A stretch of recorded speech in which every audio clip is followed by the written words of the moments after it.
Hi all our wine-loving family and friends. We are back and we're so glad you're here with us for International Grenache Day. Woo! I'm here with my lovely wife, Christina. Hello, everybody. And I'm Ryan. And we just want to take a moment before we get going in International Grenache Day to say thank you, thank you, thank you. If you're watching this video for the first time or you've been following us, thank you for your support and following along with us on our wine journey. Yes, absolutely. And honestly, we could not do this if it weren't for all of you. Yep. We are so lucky to have you all to share these experiences with us. With that, I just want to say, don't forget to pop on over to winejourney.com. It's our new website. So if you have not visited us yet, please do so on winejourney.com. We want to make sure that you guys are the first to hear about our latest updates, our newest developments, and we want to continue to bring these wine experiences to you and experience everything through wine, laughter, and all the connections, because connections right now are really important. Yeah. And we just want to be on this journey together with you all. So please come visit us on winejourney.com. So winejourney.com. Mm-hmm. Well said. Thank you so much. All right. So today is International Grenache Day, September 18th. Woo! And we're really excited when we find these celebratory days to celebrate certain wine. Grenache is actually the name of the grape. And at one time, Grenache was the most widely grown grape for making red wine in the whole world. Wow.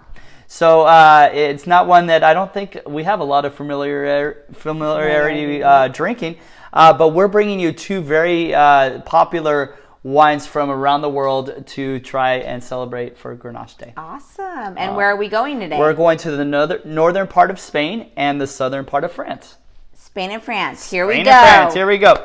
All right. So the first wine that we have, some scientists have started to think that this is the original location where Grenache was first started to be grown. Wow. And this is Calatayud. Calatayud. All right, thank you for helping me with that. Calatayud, which is a small sub-region in the Aragon region of northeastern Spain. Nice. So it's really dry there, hot in the summer, cool in the winter, and Grenache really likes the heat. Okay. So yeah, it's a perfect place for Grenache to originate from. So Grenache likes it hot. Yes, Grenache likes it hot. Grenache likes it hot. It does. All right. All right. So. So this is one of the only places in Spain, even though Spain is one of the countries that grows Grenache the most, one of the only places that makes a wine that's 100% Grenache. Wow. Usually it's either Tempranillo led, which is another grape, or it's blended with Tempranillo or another grape. And this is 100% Grenache. 100% Grenache. I'm really excited that we're celebrating International Grenache Day because it's typically not a wine we drink. So Grenache, awesome. I feel like we should have like a whistle like, woo, woo. It's International Grenache Day. Woo, woo. It's International Grenache Day. That's more like Papa's and beer. Yeah. That might not be appropriate. Rewind. Let's not go there. Maybe we got to go to Spain before we get the whistle out. All right. Let's give it a whirl. Let's give it a whirl. All right. So just by the side of this may be a different look to wine that you might be used to if you're a Cabernet drinker. So Cabernet is usually like a deeper purple or this is definitely more like a ruby red. Ruby red, yeah. And it's more translucent. You can see through it. Yeah. Right? All right. Let's give it a whirl, and now let's smell this stuff. Okay, so I feel like I pick up cinnamon. Okay. A little bit of that spice, but like the cinnamon more of a spice, not like a Yeah, I get a lot of cinnamon. That was a really good. The Grenache is known for its strong nose, so you can really smell the wine even before it gets to your nose. Very strong in those fruity flavor, fruity smells. Yeah, absolutely. I get like red fruit in this, like red cherry. Maybe raspberry. Yeah. All right, you ready to taste it? I am. Chin chin. Chin the chin. best part. Chin chin. All right, chin chin.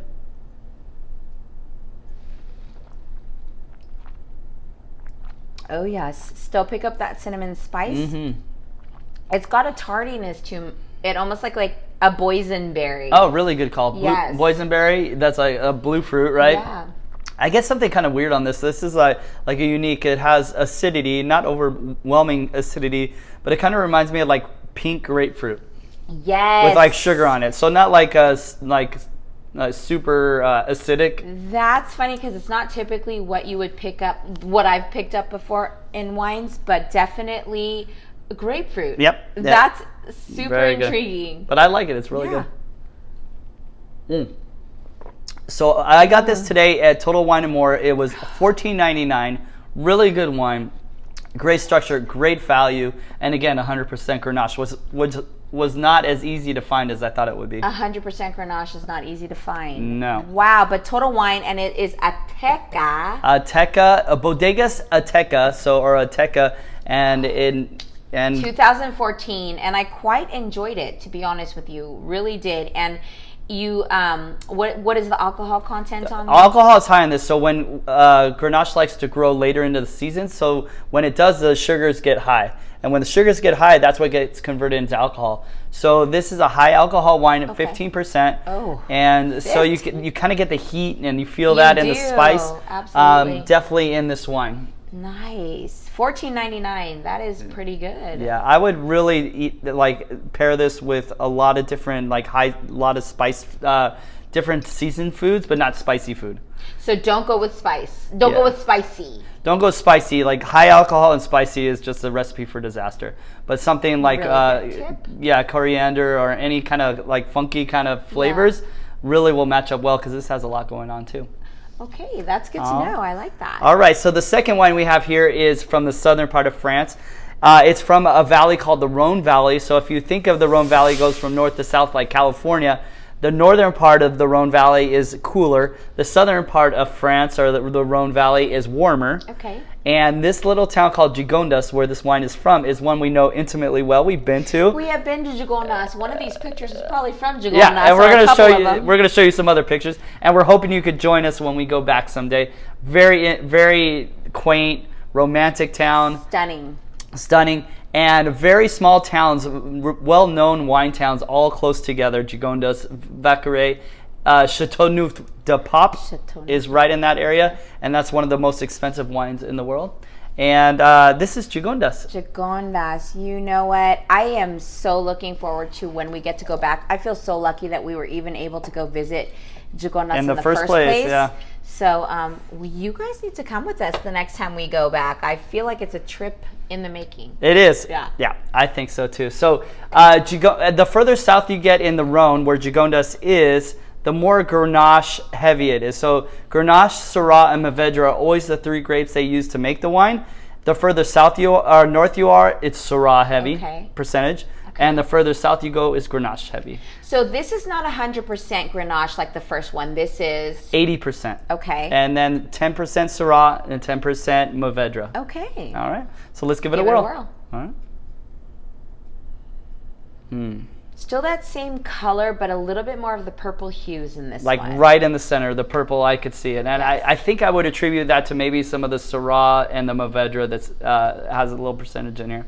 Oh, but still that nose, I mean, it's so great. Like it just really hits you. Yeah. I get more of like savory, kind of earthy sense to this. More like soil and minerality. I think it just has some cool nuance. Minerality, yeah. All right, let's chin. Chin. Let's give it a taste.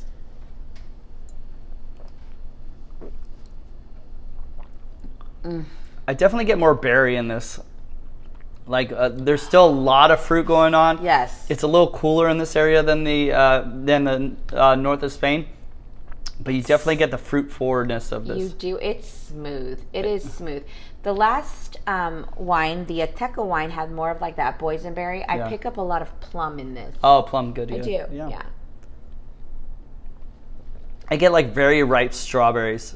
Like not just, like super ripe, maybe even bruised strawberries. Yeah. Maybe even like some coffee or cocoa. Mm-hmm.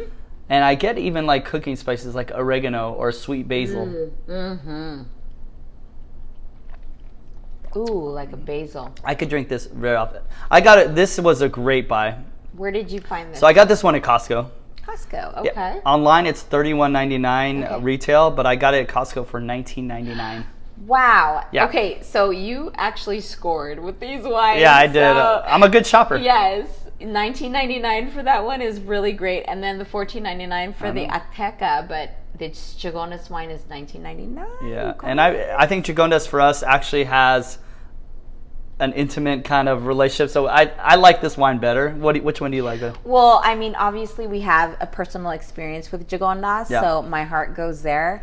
But I have to say I did enjoy 100% Grenache. I don't know if I've ever had 100% Grenache before, so to be able to experience that, I enjoyed it. These are two wines I would revisit again. Yeah. For sure. Definitely. So, but yeah, this was great. Yeah. Absolutely. All right, so from our house to yours, Happy International Grenache Day, everybody. Chin chin. Chin chin.